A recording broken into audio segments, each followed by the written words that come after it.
نبی رحمت صلی اللہ تعالیٰ علیہ وسلم کا ارشاد گرامی ہے،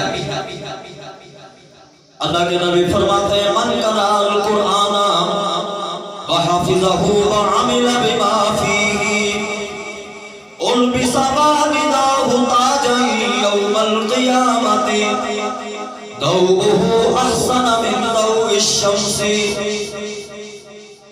اللہ کے نبی فرماتے ہیں کہ جس نے قرآن پڑھا، قرآن کو حفظ کیا، حفظ کرنے کے بعد اس پر عمل بھی کیا، فرمایا کہ اللہ تبارک و تعالی اسے جو مقام دے گا سو دے گا، لیکن قیامت والے دن ان کے والدین کا مقام یہ ہوگا کہ اللہ تبارک و تعالی ان کے والدین کو قیامت والے دن تاج پہنائے گا۔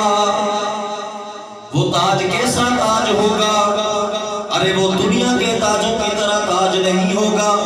یہ حافظ بیٹھے ہیں، یہ قاری بیٹھے ہیں، علماء بیٹھے ہیں، ان کے سروں پر تاج ہے اماموں کی صورت، لیکن وہ جو تاج ہوگا وہ ہمارے تصور سے بھی باہر ہے۔ میرا رب فرماتا ہے ضوءہ احسن من ضوء الشمس، اس تاج کی چمک دمک، اس تاج کی روشنی سورج کی روشنی سے بھی زیادہ ہوگی۔ اور پھر اللہ کے نبی نے وضاحت کر دی کہ کوئی یہ نہ سمجھے کہ زمین سے بیٹھ کر جتنی سورج کی روشنی نظر آتی، ایسا نہیں، بلکہ فرمایا لو کانت الشمس فی بیوتکم الدنیا فما ظنکم الذی ھذہ، اگر یہ آسمانوں کا سورج تمہارے گھروں میں اتر آئے تو پھر تمہارا اس کی روشنی، اس کی آب و تاب، اس کی چمک و دمک کے متعلق کیا خیال ہوگا؟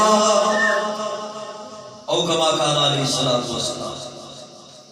لوگوں یہ حافظ کے والدین کا مقام ہے، اور ایک حافظ کا مقام قیامت والے دن کیا ہوگا؟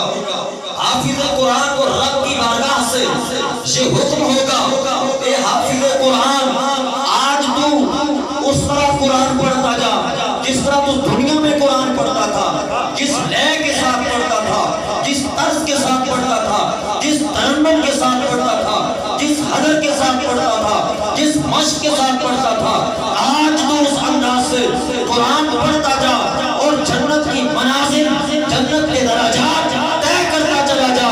جہاں پر جا کر تیری تلاوت کی انتہا ہوگی، جنت میں وہی تیرا آخری مقام ہوگا۔ نعرہ تکبیر، نعرہ رسالت، نعرہ حیدری، حضور کی آمد، آقا کی آمد، ماشاءاللہ۔ اور معلمین کا رتبہ کوئی کام نہ سمجھیے۔ رب فرماتا الرحمن علم القرآن، سب سے پہلے تو قرآن رب نے سکھایا۔ ایک معلم قرآن، ایک قاری قرآن، اس کی ڈیوٹی رب نے کتنی خوبصورت لگائی ہوئی ہے کہ وہ قرآن سکھا رہا ہے۔ ہمارے معاشرے میں 3 پیس سوٹ والوں کو تو بڑی تعظیم و تکریم دی جاتی ہے۔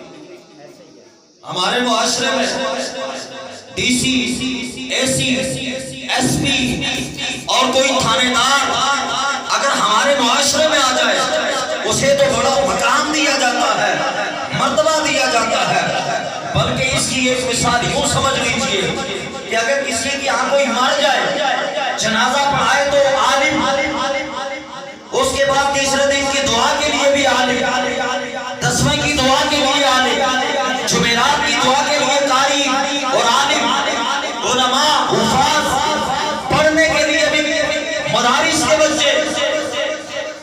لیکن افسوس کے ساتھ جب کھانے کا وقت آتا ہے تو سب سے زیادہ تکریم جن لوگوں کو دی جاتی ہے وہ دنیا دار لوگ، ان کے لیے 2-3 کھانوں کا انتظام کیا جاتا ہے، ان کو بار بار پوچھا حضرت کچھ اور چاہیے، کہوا پیئے، چائے پیئے، فلاں لے لیں، اور بسا اوقات مدارس کے بچوں کو واپسی کا کرایہ تک لوگ نہیں دے۔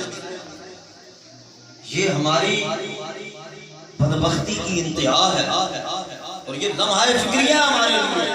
ہم نے دین کو کہاں سے کہاں پہنچا دیا۔ جب ہم پیدا ہو کان میں دیتا ہے. سب سے پہلے اللہ اکبر کا جو نعرہ ہے ہمارے کانوں میں ایک مولوی کی زبان سے سننے کو ملتا ہے. پیدا ہو تو مولوی، مر جائیں تو جنازہ پڑھانے کے لیے بھی مولوی. اگر جنازہ پاک کرنے کی باری آئے، نکاح کا معاملہ ہو تب بھی مولوی. افسوس کی بات ہے کہ جو ڈھول بجانے والے مراسی ہوتے ہیں ان کو 20-40 ہزار روپیہ خوشی سے لٹا دیتے ہیں، اور نکاح خواہ کو 8-10 ہزار روپیہ دیتے ہوئے بھی پیٹ میں مروڑے پڑتی ہیں. کہتے ہیں حضرت آپ نے فیس کتنی جمع کرا؟